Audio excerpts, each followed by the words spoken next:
గతంలో జేసీబీ పాలన చూసాం. ఈరోజు ఎన్డీఏ ప్రభుత్వంలో దశాబ్దాలుగా నివసిస్తున్న ఎక్కడైతే ప్రాంతంలో ప్రజలు ఉన్నారో వాళ్ళందరికీ ఇల్లు పట్టాలు ఉచితంగా ఇవ్వాలనేది ఒక లక్ష్యంగా పెట్టుకుని ప్రభుత్వం ముందరికెళ్ళింది. దాంట్లో భాగంగా ఆంధ్ర రాష్ట్రంలోని ఎన్డీఏ ప్రభుత్వం ఏర్పడిన తర్వాత మొదటి పట్టా మంగళగిరిలో ఉండవల్లి గ్రామంలో ఇస్తాం జరిగింది. ఇది 2024 ఎన్నికల్లో నేను ప్రజలకు ఇచ్చిన హామీ. ప్రధానంగా మంగళగిరిలోకి వచ్చేగల వేలాది మంది దశాబ్దాలుగా ఒక ప్రాంతంలో నివసిస్తాం జరుగుతుంది. వాళ్ళందరూ కోరింది ఒకటే, మళ్ళీ మీరు వేరే ప్రాంతాల్లో మమ్మల్ని తరలిస్తే మళ్ళీ మేము అక్కడ ఇల్లు కట్టుకోవాలా, అంతేకాకుండా అక్కడికి వెళ్ళాలన్నా రావాలన్నా ఇబ్బంది పడుతున్నాం, మేము ఎక్కడ నివసిస్తున్నాం అదే రెగ్యులరైజ్ చేయండి మాకు అని పదే పదే వాళ్ళని కోరటం జరిగింది. నేను ఆనాడే చెప్పా, గౌరవంగా బట్టలు పెట్టి పట్టాలు ఇస్తానని హామీ ఇస్తాను జరిగింది. కూటమి ప్రభుత్వం ఏర్పడిన మొదటి 10 నెలల్లో మంగళగిరి నియోజకవర్గంలో సుమారుగా 3000 పట్టాలు మొదటి విడతలో అందజేస్తాం జరుగుతుంది. మీరందరూ ఒక్కసారి చూస్తే 2019 నుంచి నేను ఇక్కడ మంగళగిరిలో పోటీ చేశాను. 5300 ఓట్ల మెజారిటీతో ఓడిపోవటం జరిగింది. మొదటి రోజు బాధ కలిగింది, కానీ రెండో రోజు నుంచి నాకు కసి పెరిగింది. ఓడిపోయిన దగ్గరనే కష్టపడాలి, ప్రజల మనసు తిరిగి గెలుచుకోవాలి, ప్రజల కోసం అహర్నిశలు సేవ చేయాలి లక్ష్యంతో మేము పనిచేస్తాం జరిగింది. 2019 నుంచి 24 వరకు సొంత నిధులు ఖర్చు పెట్టి దాదాపు 26 సంక్షేమ అభివృద్ధి కార్యక్రమాలు మంగళగిరి ప్రజల కోసం నేను చేస్తాం జరిగింది. ఒక పక్కన వాళ్ళ ఆరోగ్యం కానివ్వండి, ఆరోగ్యం కోసం ఎన్టీఆర్ సంజీవిని పేరుతో తాడిపల్లిలో క్లినిక్, మంగళగిరిలో క్లినిక్, దుగ్గరాలకి ఒక మొబైల్ క్లినిక్ కూడా నేను ఏర్పాటు చేస్తాం. దాంట్లో ఉచితంగా మందులు ఇప్పుడు కూడా అందజేస్తున్నాం. ఊర్లో ఎవరైనా పెళ్లి జరిగితే వాళ్ళకి బట్టలు పెట్టే బాధ్యత మేము తీసుకున్నాం. అంతేకాకుండా గత ప్రభుత్వం తాగునీరు కనీసం వాటర్ ట్యాంకర్ ఇచ్చే పరిస్థితి లేకుండా పోయింది. వాటర్ ట్యాంకర్లు పెట్టి ఉచితంగా నీరు కూడా అందిస్తాం జరిగింది. వర్షాకాలం వస్తే కొన్ని ఏరియాలో గత ప్రభుత్వం కొంచెం డస్ట్ వేసేదానికి ఇలాంటి గ్రావెల్ పోసేదానికి కూడా ఇబ్బంది పడితే అది కూడా చేస్తాం జరిగింది. కోవిడ్ వచ్చినప్పుడు ఆక్సిజన్ అందజేస్తాం, టెలిమెడిసిన్ కానివ్వండి, ఇదంతా చేసుకుంటూ వచ్చాం. ఇట్లా 26 సంక్షేమ అభివృద్ధి కార్యక్రమాలు చేస్తాం జరిగింది. అన్నట్టు స్పోర్ట్స్ పెద్ద ఎత్తున మంగళగిరి ప్రీమియర్ లీగ్తో చేస్తాం జరిగింది. 3 రౌండ్లు చేసాం. ప్రతి గ్రామానికి ఒక కిట్ ఇచ్చి పిల్లల్లో పోటీతత్వం పెంచి ఎక్కువ ఒక ప్రీమియర్ లీగ్ ఏర్పాటు చేయాలని చేసాం. అంతేకాకుండా ఒక ప్లే గ్రౌండ్ ఏర్పాటు చేసి ప్రాక్టీస్కి కానీ ట్రైనింగ్ కూడా ఆనాడు ఏర్పాటు చేస్తాం జరిగింది. ఇట్లా 26 కార్యక్రమాలు గతంలో చేశాం. 2024 ఎన్నికల్లో మంగళగిరి ప్రజలందరూ నేను కోరింది ఒకటే, ఏ మెజారిటీ అయితే నేను ఓడిపోయానో దాని పక్కన ఒక 0 పెట్టి అదే మెజారిటీతో నేను గెలిపించాలని నేను కోరాను. వాళ్ళందరికీ ఒకటే చెప్పాను, నాకు మీరు ఎంత ఎక్కువ మెజారిటీ ఇస్తే నాకు అంత బలం వస్తుంది, మీకోసం నేను పని చేయగలుగుతాను. అవసరమైతే అటు ముఖ్యమంత్రి గారితో ఇటు పవనంతో కూడా నేను పోరాడి నిధులు తీసుకొచ్చి అభివృద్ధి చేస్తానని హామీ ఇస్తాం జరిగింది. ఎవరు ఊహించిన విధంగా ఆంధ్ర రాష్ట్ర చరిత్ర తిరిగి రాసింది మంగళగిరి నియోజకవర్గం. మొన్న ఎన్నికల్లో ఆంధ్ర రాష్ట్ర చరిత్రలోనే ఎప్పుడు రాని విధంగా 3 నియోజకవర్గాల మెజారిటీలు వచ్చినాయి.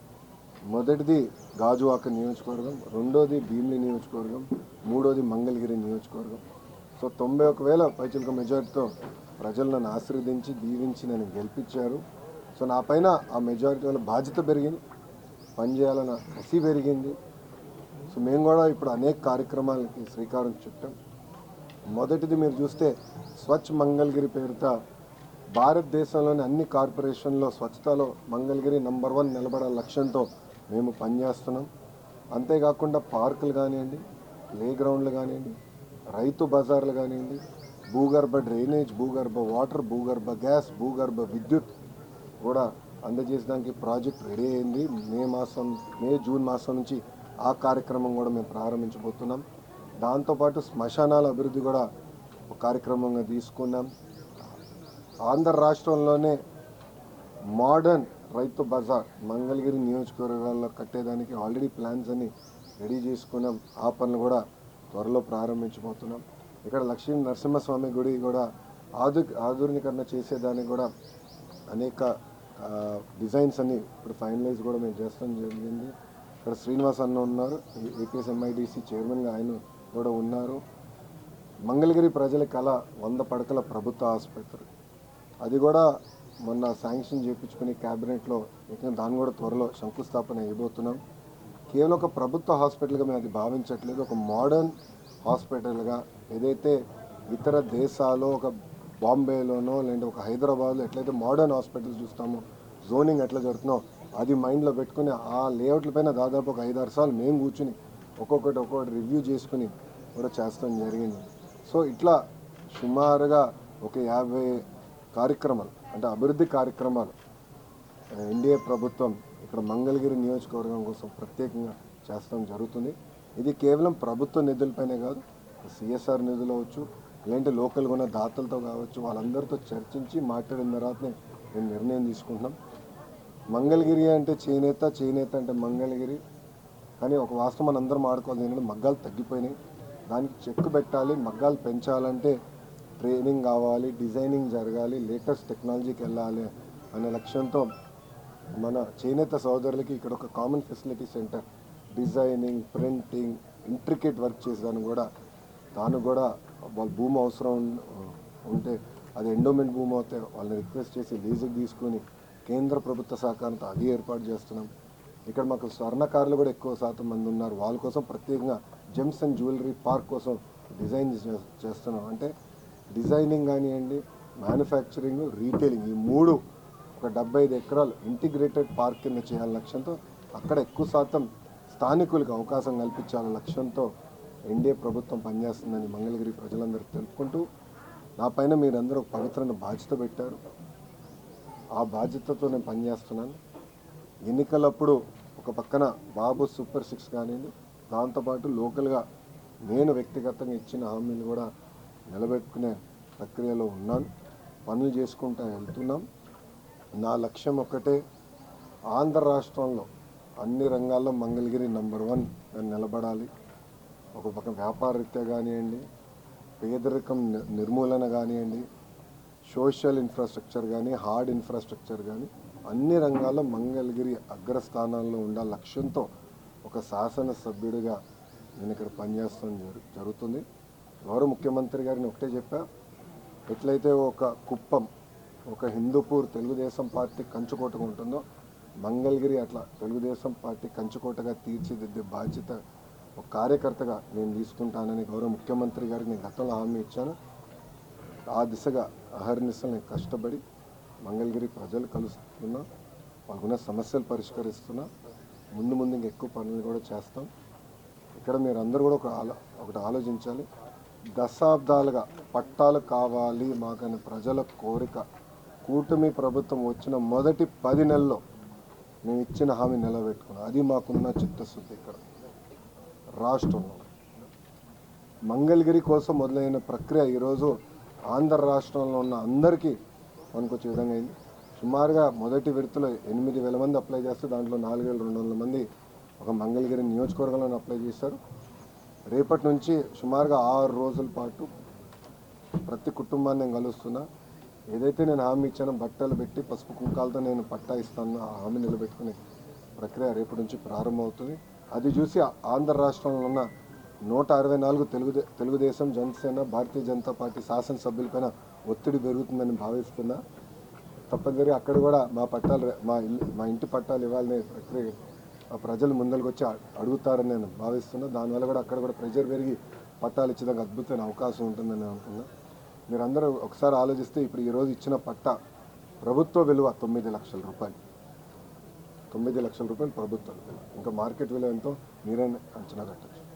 దశాబ్దాలుగా ఉన్న కళ, 2.5 దశాబ్దాలుగా ఉన్న కళ ఈరోజు నెరవేర్చే అవకాశం నాకు మంగళగిరి ప్రజలు ఇచ్చారు, గౌరవ ముఖ్యమంత్రి చంద్రబాబు నాయుడు గారు ఇచ్చారని ప్రజలందరూ తెలుపుకుంటూ, అహర్నిశలు కష్టపడతా మంగళగిరి అభివృద్ధి కోసం నేను పనిచేస్తానని మంగళగిరి ప్రజలు తెలుపుకుంటూ, ఇప్పుడు మీడియా మిత్రులకి ఏమైనా ప్రశ్న ఉంటే దానికి సమాధానం చెప్పడానికి సిద్ధంగా. మంగళగిరిలో లోకేష్ గెలిస్తే ఇళ్ల పట్టాలు ఎవరు, ఈ ఇళ్ళని తీసేస్తారు, అసలు లోకేష్ని కలవడం కూడా మీకు కుదరదని గత పాలకులు మీ మీద ప్రచారం చేస్తున్నారు. దానికి భిన్నంగా ఈరోజు మీరు చూస్తే మంగళగిరిలో పరిపాలన జరుగుతుంది. ఇల్లు తీసేస్తాం కాదు, ఉన్న ఇళ్ళకే మేము రెగ్యులరైజ్ చేసి పట్టాలు అందజేస్తాం జరుగుతుంది.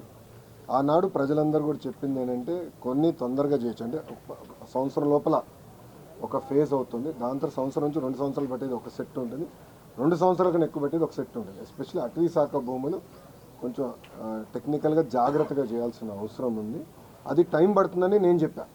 ఆ ప్రాంతం నొలకపేట ఆ ప్రాంతం అంతా కూడా నేను పైకి వెళ్ళి కొండలని ఎక్కినప్పుడు కూడా నేను చెప్పేవాళ్ళు, నేను హామీ ఇచ్చా. ఇక్కడ కొంతమంది మీడియా మిత్రులు కూడా ఆ రోజు నాతో వచ్చారు, ఆ రోజే చెప్పా టైం పడుతుంది. సో అట్లా 3 విడతల కింద చేస్తున్నాయి ఈ కార్యక్రమాలు. సో మొదటిది ఇప్పుడు ఇచ్చేది సుమారుగా 3000 పట్టాలు, అంటే 150 గజాల కన్నా తక్కువ ఉన్న స్థలాలు 3000 పట్టాలు నేను వచ్చే 6 రోజుల్లో ఇవ్వబోతున్నాం. 2వ విడత వచ్చేగల ఎండోమెంట్ రైల్వే ఉంటుంది, 3వ విడతలో మిగిలినవన్నీ కొండపోరమ్మకు, ఈ మిగిలినవన్నీ ఫస్ట్ అటవీ భూమి అవన్నీ దాంట్లోకి వస్తాయి. అంటే ఈ కాలువగట్ల మీద కొంత ఇబ్బంది కలిగే వాతావరణం ఉందని కూడా చెప్తున్నారు ఇరిగేషన్ అధికారులు కానీ కానీ, ఎందుకంటే కాలువగట్ల మీద రెగ్యులైజేషన్ చేస్తే రివర్ యాక్ట్ ప్రకారం ఎంత కూడా చెల్లుబాటు కాదు. వాళ్ళందరితో నేను చర్చిస్తున్నాను, ఇప్పటికీ ఒక నిర్ణయం మేము తీసుకోలేదు. ఆమోద్యమైన పరిష్కారం ఎత్తే బాధ్యత ఎన్డీఏ ప్రభుత్వం తీసుకుంటుంది, అంటే ఎలాంటి సందేహం లేదు. మీరు చూస్తే టిట్కో మోడల్ అనేది one of the best model, పర్ఫెక్ట్గా చేస్తుంది G+3. నేను కూడా అది చూస్తున్నాను. కేవలం ఒకే దిక్కడ అందరిని తీసుకొస్తాం కూడా కాకుండా మొత్తం నియోజకవర్గంలో ఎక్కడెక్కడ భూములను ఎక్కడ పొజిషన్ చేయాలంటే చాలా హోంవర్క్ చేస్తున్నాం. Master planning, design, traffic movement, ఉద్యోగాలు ఉపాధులు ఎక్కడ వస్తాయి, మళ్ళీ ఇక్కడి నుంచి అక్కడికి వెళ్ళాలంటే ఎంత సమయం పడుతుంది, మొత్తం డిజైనింగ్ చేస్తున్నాం. సో అందరితో చర్చించిన తర్వాత ఆమోద్యమైన పరిష్కారం వెతుకుతామని మంగళగిరి తాడేపల్లి కార్పొరేషన్లోనే ఇప్పటికీ సిఆర్డి విలేజెస్ ఉన్నాయండి, ఇప్పటికీ సపరేట్ కాలేదు. అవును అవును రాజధాని గ్రామాలుగా ఇంకా అవునండి. ఎక్కడ వరకు వస్తుంది మీరు అడిగే ప్రశ్న ఏంటి? కాదు, ఈ మంగళగిరి తాడేపల్లి పరిధిలో మున్సిపాలిటీ పరిధిలో ఉన్న గ్రామాలు సిఆర్డి రాజధాని గ్రామాలుగా ఉన్నాయి. అవునండి, మున్సిపాలిటీ సపరేట్ చేసి తీసుకొచ్చారు. అవును, ఎంటీఎంసీలో ఉంది, కార్పొరేషన్లో ఉన్నాయి. సో ఒక్క నిమిషం పూర్తి చేయండి. ఆ గ్రామంలో జరిగే అభివృద్ధి కార్యక్రమాలంతా అమరావతి డెవలప్మెంట్ కింద పూర్తి చేస్తారు. భూగర్భ డ్రైనేజ్ కానీ, తాగునీరు కానీ, అండర్ గ్రౌండ్ విద్యుత్ కానీ, అదంతా అమరావతి మాస్టర్ ప్లాన్ కింద జరుగుతుంది. అది ఒక భాగం. మంగళగిరికి వచ్చేగల అంటే ఆ గ్రామాలు మినహా ఎంటీఎంసీలో ఉన్న మిగతా గ్రామాలు కానివ్వండి, పట్టణాలు 2 తాడేపల్లి, మంగళగిరి పట్టణానికి వచ్చేగల అది సిఆర్డి కింద పరిగణన తీసుకుని ఆ పనులు మేము పూర్తి చేస్తాం. దుగ్గిరాలకు వచ్చేగల అది రూరల్. సో డ్రింకింగ్ వాటర్ మన పవన్ అన్న నాయకత్వంలో అక్కడ మన తాగునీరు ఆర్డబ్ల్యూఎస్ కింద చేస్తాం. రోడ్లు ఉపాధి హామీ, పంచాయతీరాజ్ ఆర్ఎన్బి కింద చేస్తాం. అంటే ఇప్పుడు మంగళగిరి తెనాలి రోడ్ ఉంది, that will be done under RNB PPP model కింద అది చేస్తున్నాం. సో అట్లా వేరియస్ మోడల్స్ చూసుకుని నేను చేస్తున్నాను. కానీ ప్రజలకు ఎలాంటి ఇబ్బంది లేకుండా చూసుకునే బాధ్యత. అది మోర్ టెక్నికల్ ఇన్ నేచర్. ప్రజలు కావాల్సిన ఏంటి, నాకు రోడ్ ఉందా లేదా, నాకు నీరు వస్తుందా లేదా, నాకు భూగర్భ డ్రైనేజ్ ఉందా లేదా, అది ప్రజలు కోరుకునేది. ఈ టెక్నికల్ అంతా నా తలకే నొప్పి, అది నేను పరిష్కరించుకుంటాను. అది మీరు కంగారు. 19లో పోటీ చేసినప్పుడు రకరకాల ప్రశ్నలతో స్థానిక నేతలు ప్రశ్నించారు. ఆ తర్వాత ఇప్పుడు ఆసక్తి లేదు సార్, వాళ్ళు ఎట్లా తీసుకుంటారు? ఎవరిదండి? 19లో మీ మీద పోటీ చేసిన వ్యక్తులు రోజుకో ప్రశ్నతో వీడియో విడుదల చేశారు. 19 నుంచి 24 అయిపోయింది, 24 నుంచి వారు ఎక్కడ ఆసక్తి లేదు ఈ నియోజకవర్గం. వాళ్ళ గురించి మాట్లాడాల్సిన అవసరం ఉందా? ఇప్పుడు నా మెజారిటీ నా పైన పోటీ చేసిన ప్రత్యర్థి కన్నా ఆమె పడిన ఓట్ల కన్నా నా మెజారిటీ ఎక్కువ. సుమారుగా 19,000 ఓట్లు నాకు ఎక్కువ పడింది. కరెక్ట్. సో నా పైన బాధ్యత పెరిగింది. నేను ఈరోజు వచ్చింది వాళ్ళు చేయలేదు కనుక వాళ్ళకి ఓటు వేయలేదని కాదు, నాకు ఓటు వేశారు, నాకు బాధ్యత పెరిగింది. పని చేసినాక నేను వచ్చాను. దాంట్లో భాగంగా ఈరోజు 2.5 దశాబ్దాలు ఉన్న కాలని ఎన్డీఏ ప్రభుత్వం నెరవేర్చడం జరిగింది.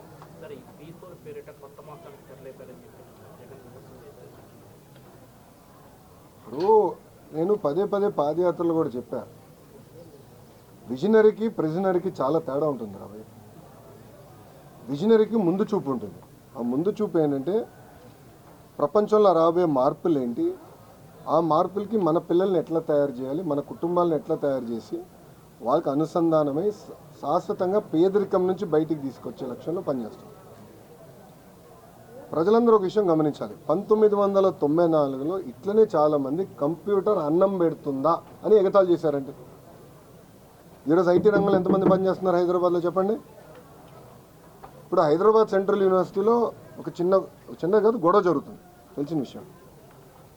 విచిత్రం ఏంటంటే 2003 గురించి అందరూ మాట్లాడుతున్నారు, ఇప్పుడు గురించి మాట్లాడారు. 2003లో బాబు గారు ఏం నిర్ణయాలు తీసుకున్నారు దాని గురించి ప్రస్తావిస్తున్నారు. హైదరాబాద్లో మీరు చూస్తే ఒక ఐఎస్బి కానివ్వండి, ఐటీ కానివ్వండి, మీరు మన జినోమ్ వ్యాలీ కానివ్వండి, శంషాబాద్ ఎయిర్పోర్ట్ కానివ్వండి, ఔటర్ రింగ్ రోడ్ కానివ్వండి, ఇవన్నీ ఎవరండి రూపకర్త? చంద్రబాబు నాయుడు గారు ఒక విజన్తో ఏం చేశారు. ఇప్పుడు అదేవిధంగా విభజించబడిన ఆంధ్ర రాష్ట్రాన్ని కూడా అభివృద్ధి చేయాలి, అభివృద్ధి వికేంద్రీకరణ జరగాలి, పరిపాలన ఒకే దగ్గర ఉండాలి లక్ష్యంతో మనం పనిచేస్తున్నాం. ప్రపంచంలో అనేక మార్పులు వస్తున్నాయి. ప్రజల్ని ఇల్లుని అనుసంధానం చేయాలి. అసలు నిరుపేదరికంలో ఉన్న ఇల్లు ఎంతమంది ఉన్నారు, వాళ్ళందరినీ నిరుపేదరికం నుంచి బయటకు ఎట్ట తీసుకురావాలి, దానికి అందరు భాగస్వామ్యం అవ్వాలి. ఇటుపక్క కూర్చున్న మేమందరం కూడా భాగస్వామ్యం అవ్వాలి. ఒక్కొక్క కుటుంబాన్ని మేము ఆదుకోవాలి, కుటుంబాలు ఆదుకోవాలి, గ్రామాలను మేము దత్తకు తీసుకోవాలి. ఆ ఒక్కొక్క కుటుంబానికి ప్రాజెక్ట్ ఆఫ్ ప్రాక్టీసెస్ ఇచ్చి వాళ్ళ పేదరికం నుంచి శాశ్వతంగా బయటకు తీసుకురావాలనేది ఒక లక్ష్యంగా పెట్టుకున్నాం. ఇప్పుడు ఒక మాట చెప్తున్నాను, నాకెందుకు అవకాశం వచ్చింది, నేను ఒక కార్నింగ్ మెల్న చదువుకునేదానికి, లేదంటే అమెరికాలో పనిచేసేదానికి, ఒక స్టాన్ఫర్డ్లో ఎంఏ చేసానికి, నాకు మా కుటుంబ సభ్యులు బాగా చదవాలి, బాగా పనిచేయి, నాకున్న నెట్వర్క్ ద్వారా నేను అందరితో మాట్లాడారే ఏ యూనివర్సిటీకి అప్లై చేస్తే బాగుంటుంది, నాకు వచ్చిన మార్కులు ఇది, నాకు ఎక్కడ అవకాశాలు వస్తాయి. చాలామంది మెంటర్స్ ఉన్నారు. ఇప్పుడు నారాయణ గారు నాకు టీచర్ ఇంటర్లో, నారాయణ సార్. ప్రొఫెసర్ రాజిరెడ్డి గారు నా మెంటర్ కార్నింగ్ మెల్లలో. వాళ్ళందరూ నాకు మెంటరింగ్ చేశారు కనుకనే నేను ఈరోజు ఈ స్థాయిలో ఉన్నా. అలా చంద్రబాబు నాయుడు గారు ఏంటి P4 విధానంలో మెంటరింగ్ చేయమని కోరుతున్నారు. దానికి ఆయన ఎందుకు కంగారు పడుతున్నారు? ఆయన కూడా మెంటర్ చేయమనండి. అరే సొంత చెల్లికి తల్లికి మెంటర్ చేయలేనోడు ఊకే మాకెందుకు లెక్చర్లు వీక్తాడు? ఇప్పుడు ప్రిజనరీ ఏంటంటే ఎప్పుడు జైలు వైపు చూస్తాడు స్వామి. ఆయన చూపు ఎప్పుడు జైలు వైపు ఉంటుంది. ఆయన చేసిన తప్పులకి జైలు వైపు చూస్తాడు. అందుకే ఈరోజు చూస్తే ఆయన తిరగలేకపోతున్నాడు దాన్ని. అది ఈరోజు ఉన్న పరిస్థితి ఆంధ్ర రాష్ట్రం. ఫైనల్గా ఇంకా రెడ్ బుక్లో ఫెయిల్ రాస్తే ఇంకా వాళ్ళు బయట దొరకట్లేదు. మళ్ళీ మీరు ప్రాజెక్టులకు అడ్డొస్తే రెడ్ బుక్లో ఫెయిల్ రాస్తున్నప్పుడు ఫస్ట్ పాదయాత్ర రాసినాక భయపడుతుంది. ఇప్పుడు ఒక మాట చెప్తాను. అసలు కన్నగిరి నియోజకవర్గం ఒకసారి తీసుకుంటే సుమారుగా 35,000 మంది వలసలు వెళ్తారు. 35,000 మంది ఒక నియోజకవర్గం నుంచి. అది నేను పాదయాత్రలో గమనించాను. అందరూ మాట్లాడుకున్నాం. దానికి ఫుల్ స్టాప్ పెట్టాలి అనే లక్ష్యంతో CBG ప్రాజెక్ట్ ఒప్పందం కుదిరింది. వెంటనే నేను గొట్పాటి రవాణా మాట్లాడి ఫస్ట్ ప్రాజెక్ట్ ప్రకాశం జిల్లాలో చేయాలి. అది ఫస్ట్ మేము ఫిలాసాఫికల్గా అనుకున్నాం. ఎందుకంటే ఆయన ఆ జిల్లా నుంచి వచ్చాడు, మనం మన జిల్లాలో చేయాలి నెంబర్ 1. దాంతో ఇద్దరం ఆడుకుంటే ఆయన అద్దంకి కావాలని కోరలా. ఇద్దరం ఆడుకుని కన్నగిరిలో ఈ సమస్య ఉంది, ప్రత్యేకంగా కన్నగిరిని మనం ఆదుకుందాం అని చెప్పి ఫస్ట్ ప్రాజెక్ట్. హెలికాప్టర్లో నేను వచ్చినప్పుడు ప్రసాద్ గారితో మాట్లాడి ఆయన ఏమన్నా మంచిది ఒక ప్రాజెక్ట్ వచ్చింది, ఇంకా భూమి వస్తే మిగతా చేద్దాం. ల్యాండ్ అయిన వెంటనే నేను ఉగ్ర నరసింహారెడ్డి గారిని అడిగాను, అన్న మీరు ఎన్ని వేల ఎకరాలు చౌడు భూమి మీరు ఐడెంటిఫై చేసి వీళ్ళు కౌలు కింద ఇవ్వగలుగుతారు, ఎందుకంటే వాళ్ళకి నేపియర్ గ్రాస్ చేస్తానంటే 50,000 ఎకరాలు నేను చేస్తాను అంటే 50 ప్రాజెక్టులు వస్తాయి. 50 ప్రాజెక్టులు ఒకే లొకేషన్. దానివల్ల రూపురేఖలు మారండి. రెండోది వాళ్ళు తయారు చేసి ఎరువు తీసుకెళ్ళి మళ్ళీ అదే భూమిలో వాడుతున్నారు. సో న్యూట్రిషన్ కూడా భూమిలో బాగా విపరీతం పెరుగుతుంది, న్యూట్రియన్స్ బాగా పెరుగుతుంది, ఆ అడ్వాంటేజ్ వచ్చేస్తుంది. అది నేను ప్రాజెక్ట్ చేస్తే వాళ్ళు ఎట్లా తయారంటే ఈ ప్రాజెక్టు బొబ్బులు వస్తాయి, ఈ ప్రాజెక్టులో వస్తున్నాయి. అరే మళ్ళీ ఇంట్లో గ్యాస్ సిలిండర్ వాడుతున్నారు కదరా ఈ రోజు, బొబ్బులు వచ్చిన వాళ్ళకి గ్యాస్ సిలిండర్ వాడితే. అంటే చూడండి, ఉద్యోగాలు ఉపాధి కల్పించాలి. ఒక పక్కన వాళ్ళే మాడతారు, ఇంకో పక్కన వచ్చే ప్రాజెక్టులు రాకుండా దుష్ప్రచారం చేయాలని వాళ్ళు ప్రయత్నిస్తారు. అని దొంది వైఖరి, దానికి ఫుల్ స్టాప్ పెడతాను. సో మీరు ఇట్లా కానీ దుష్ప్రచారం చేసి ప్రాజెక్టులు అడ్డుపడితే నేను వదిలిపెట్టినాను.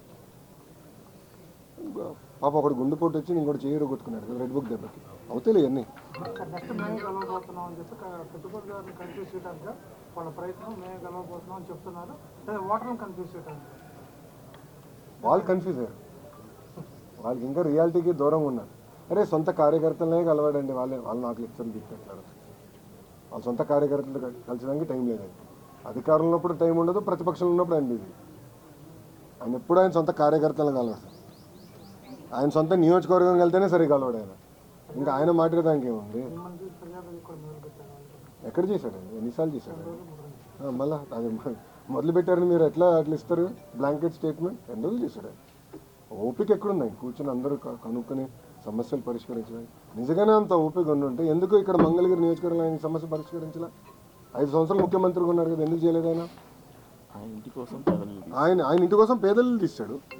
ఆ రోడ్ విస్తరణ పెద్ద రోడ్ వేసుకున్నాక పేదల్లో ఇల్లు అంతా కొట్టేశాడు కదా, నైట్ కొట్టేశాడు. మళ్ళీ అలాంటి ప్రభుత్వం మాది కాదు. ప్రజాప్రభుత్వం, పేదలకు అండగా నిలబడే ప్రభుత్వం ఎన్డీఏ ప్రభుత్వం. సార్ ఈ పాస్టర్ ప్రవీణ్ మరణానికి సంబంధించి కుటుంబ సభ్యులు ప్రభుత్వ విచారణ మీద నమ్మకం వ్యక్తం చేస్తున్నా కొందరు రాజకీయ ముసుగులో దీన్ని ఒక వివాదం చేద్దామని వస్తారు. దీన్ని ఎలా కంట్రోల్ చేయాలి? నేను గతంలో కూడా చెప్పాను, మాతో ధీటుగా పోటీ పడలేక కుల మత ప్రాంత విభేదాలు రెచ్చగొట్టి రాజకీయ లబ్ధి పొందాలనేది వైకాపా లక్ష్యం. దాంట్లో మీకు ఎలాంటి సందేహం అవసరం లేదు. ఫస్ట్ ప్రవీణ్దే కాదు, ముందు ముందు కూడా ఇలాంటి అనేక డ్రామాలు వాళ్ళు చేస్తారు. ప్రజలందరూ అప్రమత్తంగా ఉండాలి. అనేక డ్రామాలు చేస్తారు. ఇప్పుడు ప్రభుత్వం ప్రతి ఇష్యూని సీరియస్గా తీసుకుంటుంది, దర్యాప్తు చేస్తుంది. ఒకవేళ ఎవరైనా తప్పు చేస్తే వాళ్ళు వదిలిపెట్టే ప్రసక్తి ఉండదు ఈ ప్రభుత్వం. ఎవరైనా ఉన్నాయి, టీడీపీ వాళ్ళు అవ్వచ్చు, వైకాపా వాళ్ళు అవ్వచ్చు, జనసేన వాళ్ళు అవ్వచ్చు, బీజేపీ వాళ్ళు అవ్వచ్చు, ఎవరిని అవ్వచ్చు. ఎవరిని వదిలిపెట్టదు. తప్పు చేస్తున్న మటుకు ఎవరిని వదిలిపెట్టదు ఈ ప్రభుత్వం. అది చాలా క్లారిటీగా లా అండ్ ఆర్డర్ విషయంలో గౌరవ ముఖ్యమంత్రి గారు చాలా క్లియర్గా ఉంది. సార్ రెడ్ బుక్ కోసమే పోలీసు వ్యవస్థ పనిచేస్తుందని చెప్పి వాళ్ళు పదే పదే చెప్తున్నారు. అవునండి, ఎందుకు పని చేయకూడదండి? ఎందుకు పని చేయదండి? రెడ్ బుక్లో ఏముంది? ఎవరైతే చట్టాన్ని ఉల్లంఘించి ప్రజల్ని, కార్యకర్తలను ఇబ్బంది పెట్టారో వాళ్ళని వదిలిపెట్టను అన్నాను. అంటే వాళ్ళు చట్టాలు ఉల్లంఘించినట్టే కదా. చట్టాలు ఉల్లంఘించిన వాళ్ళపైన యాక్షన్ తీసుకుంటున్నాం. అదే రెడ్ బుక్. యాక్షన్ తీసుకుంటాం, దాంట్లో ఎలాంటి డౌట్ లేదు. ఇది రాజారెడ్డి రాజ్యాంగం కాదండి. గేట్లకి తాళ్ళు కడతాం, ఏం తప్పు చేయనోడి పైన దొంగ కేసులు పెడతాం. అది ఎప్పుడు చేయలేదు. ఈరోజు జగన్మోహన్ రెడ్డి గారు ఫ్రీగా తిరగట్లేదు. Z+ సెక్యూరిటీ ఉందండి. అరే పవన్ అన్న కన్నా ఎక్కువ సెక్యూరిటీ ఉంది ఆయనకి. భలే ఉన్నారు. పవన్ అన్న కన్నా ఎక్కువ సెక్యూరిటీ ఆయనకు ఉంది. పవన్ అన్న classification Z category, Jaganmohan Reddy గారికి Z+. ప్రభుత్వమే బుల్లెట్ ప్రూఫ్ వాహనం ఇచ్చి, ఆయన ఆంధ్ర రాష్ట్రంలో ఎక్కడ తిరిగినా ప్రభుత్వమే బుల్లెట్ ప్రూఫ్ వాహనం ఇచ్చి వెళ్ళిస్తుంది.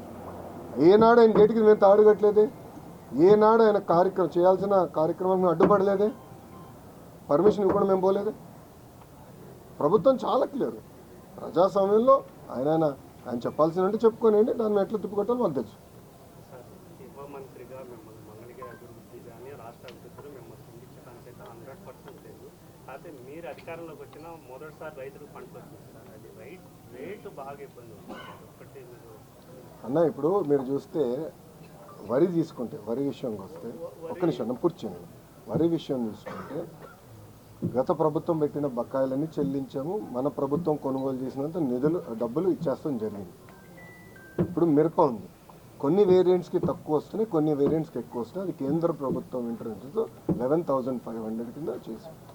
పసుపు నేను మానిటర్ చేస్తున్నాను. నేను పర్సనల్గా పసుపుని నేను మానిటర్ చేస్తున్నాను. ఈ 2-3 రోజులు ఆర్టికల్స్ కూడా నేను చూశాను. అది నేను మొత్తం మానిటర్ చేస్తున్నామా. దానికి ఒక కమిటీ వేశారు. అంటే మనోహర్ గారు, అచ్చెన్నాయుడు అన్న, వీళ్ళందరూ కూర్చుని వాళ్ళు కోఆర్డినేట్ చేస్తున్నారు. ఇది ప్రతి క్యాబినెట్ మీటింగ్లో కూడా మేము డిస్కస్ చేస్తున్నాం. రైతులు నష్టపోకుండా చూసుకునే బాధ్యత ఎన్డీఏ ప్రభుత్వం తీసుకుంటుంది. అంటే వాళ్ళకి చేతికి పంట వచ్చి రెడీగా ఉంది సార్. అంటే లాస్ట్ గవర్నమెంట్లో 11,000 అమ్మిన మినిమం ఇప్పుడు 7,000 కడుగుతుంది సార్. ఒకటి దారుణం. అమ్మ, ఇప్పుడు ఏమైందంటే అది మార్కెట్ ఫ్యాక్టర్, ప్రభుత్వాలు కాదు, అది మార్కెట్. అంటే పంట ఎక్కువ వచ్చిన తర్వాత ఏమైందంటే దానివల్ల ధరలు పడిపోతున్నాయి. సో దాన్ని స్టెబిలైజ్ చేయాల్సిన బాధ్యత ఎన్డీఏ ప్రభుత్వం అయినా తప్పనిసరిగా మేము చేస్తాం. అంటే ఎలాంటి రైస్ చెప్తాం. మంచి రోజులు చూసుకుని చేయాలి కదండి.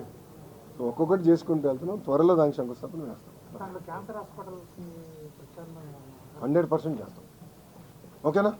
కొంచెం క్యాబినెట్ మీటింగ్ ఉంది నాకు, కొంచెం బయలుదేరుతాను. ఆల్రెడీ పర్మిషన్లో ఉన్నానమ్మా.